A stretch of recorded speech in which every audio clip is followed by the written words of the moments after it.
So this one's an interesting case study. It definitely has passion behind it, with a unique world, characters and relationships that could easily work, a potentially really emotional plot, and yet all of it goes absolutely nowhere. Like if someone was trying to build an oil rig and ended up making a massive empty platform. I want to mention this is nothing like the cancers of Moonfall or Boba Fett. On 3, 3, 2, 1. Say farewell, my friend. You served me well. Yes, I know. I'm gonna miss you too, old girl. Seriously, the latter is a fantastic library for dumb stuff for me to just reference. So Vampire in the Garden. In short, the story is about a vampire and a human trying to escape a devastating conflict between the two races, in search for a place where both sides can get along. After escaping their respective nightmares, Momo travels with Fine to her place, till they have to escape, then to a divided town, till they have to escape, then to the place they were searching for, till they have to escape. Then Fine dies, and Momo just buggers off into the vampire-ridden wilderness. So while it's not exactly Mad Max Fury Road, I would at least say this offers plenty of interesting stuff to explore, but unfortunately the show tries to balance all kinds of societies, racial dynamics, cultures and conflicts in a very limited runtime. This is compounded further with a whole bunch of side characters with their own backstories, goals and relationships that don't get fleshed out in the slightest. The mother helping to rule over the walled city, the vampire friend and his hatred for humans, the random dog, the friend character, these guys, the bounty hunter who uses a katana and was supposedly married to a vampire before killing her on their wedding day. Bloody hell, that one is an entire series unto itself.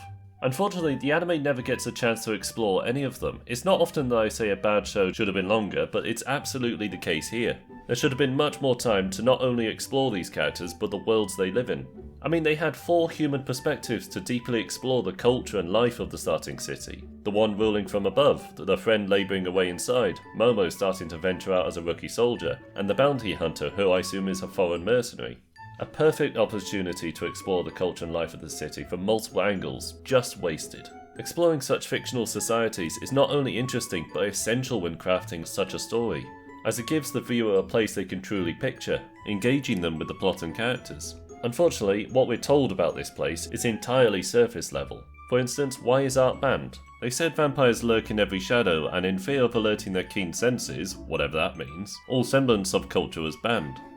That makes no sense. The giant city's lit up like a massive fireworks display in the middle of Times Square, with blaring loudspeakers throughout the entire city. You're all stupid. See, they're gonna be looking for army guys.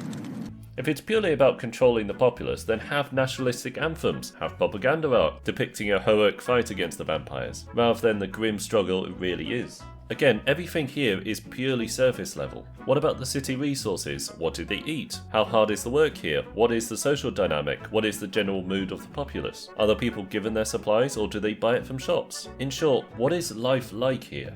It's the same thing for the vampires. All we see is a ballroom scene that's barely a minute long, the woman's empty mansion, and a single hotel, which is utterly lifeless. I want to see what kind of life and culture vampires would have, especially given they can live forever, they can actually fly, and perhaps most importantly, they're dependent on human blood. All of these things would massively influence their culture. That twin city was the perfect outlet for this. Here we have a city divided between humans on one side and vampires on the other, trading blood for money. Not only does it answer how vampires could survive away from human populations, but it is incredibly theme relevant while being very interesting in its own right. Again, it's such a perfect setup for world building and character drama, and for some reason it only gets 14 minutes. You blew it! You had it all and you blew it! This is what I mean when I say this is the perfect case study for writers. Well, you definitely need to build a foundation for your story, where it takes place, who are the characters, and what are their goals. If you don't add anything beyond this, your story will just not be engaging.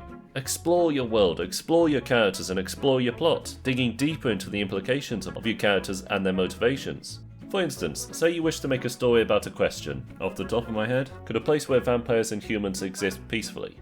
Well, you need to look at the nuances involved and show the enormous hardships in trying to do this. Show the struggle in trying to build such a place. Don't just throw in a scene where they're suddenly living peacefully together. Man, that after credit scene at the very end was utterly terrible.